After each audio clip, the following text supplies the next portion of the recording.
tey dañoo amoon benn activité ak xale principalement xale yu élèves yu nekk en CM1 CM2 sur l'énergie solaire xam nga bon xale yi tamit il faut que ñu initier leen ci yenn technologie yu bees yi comme l'énergie solaire boo xam ne am na solo trop donc ñun ci comité de gestion de l'école bi on mène souvent des activités comme ça par exemple mën nañ def des sorties pédagogiques bon récemment dem nañ fi Mbëbës bon nañ tamit visiter quelques entreprises le public comme ay Dakar Dem Dikk tout ça c'est des activités en dehors de l'école quoi loo xam ni xale yi ils sont obligés de le faire mais bi yoon nag bon c'est des activités yoo xam ni day objectif bi mooy ubbi xelu xale yi bon qu'ils se qu'ils soient un peu relax quoi activité yoo xam ni dinañ ci fo mais en même temps am luñ ci jàng comme tey activité bu ñu fi indi sur l'énergie solaire bon jot nañ invité yenn partenaires comme ANER comme Senefab Lab pour ñu mun a échanger tamit ak xale yi bon que xale yi mun a nekk ci beneen cadre que cadre purement scolaire. Voilà donc activité bi loolu mooy objectif donc ubbi xelu xale yi aussi ñu dugal leen de plus en plus dans la science les initier à la science. On essaye de proposer des activités bon même si doole bu ñu am c'est assez limité donc d'ailleurs ñu ngi invité maire bi comme ça mu gën ñu jàppale ci activités yi ñuy def donc bon vraiment bëgg nañ proposer le maximum d'activités.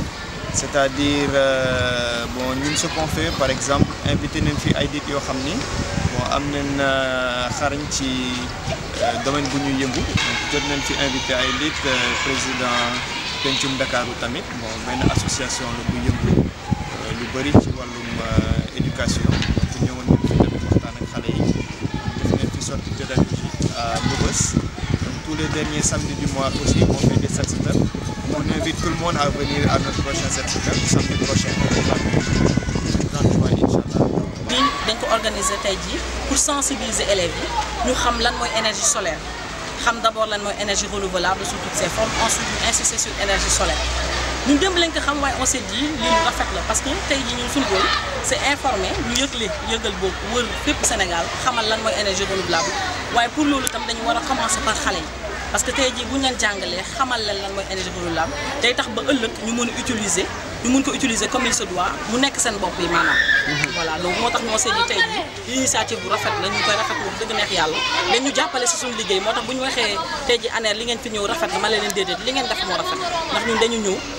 dëgëral leen ndax yéen da ngeen ñu jàppale si suñu liggéey. énergie renouvelable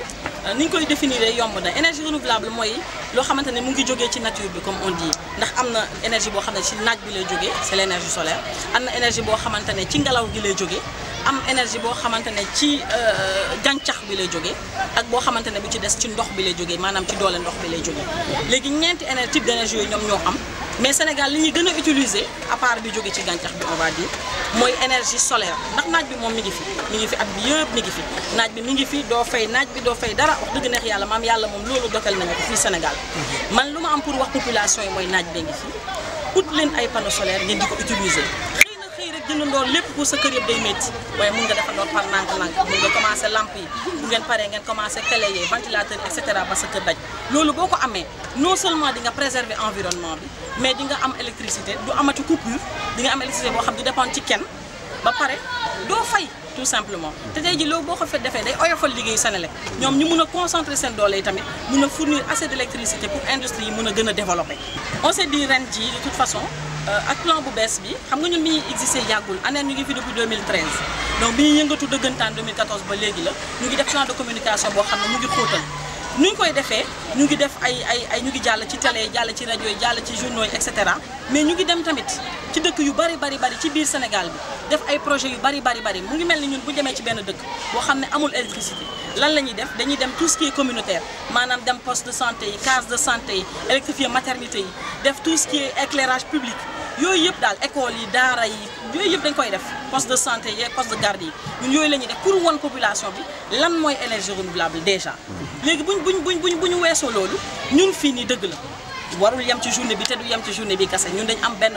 tëral benn plan de communication boo xamante ne ay journée yu bëri la par rapport ak cible yi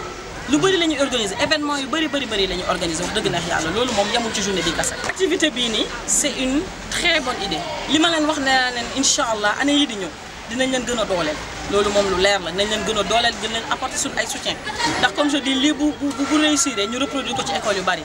instant yi sax ma leen di wax ne ñu ngi nekk di éditer benn bande dessinée boo xam ne après dañuy wër di ko distribuer ci école primaire yi loolu fas nañ ko def incha allah fii léegi ouverture bii di ñëw dinañ ko def buñ distribuer ces bandes dessinées après ñun ñu wër ci école yëpp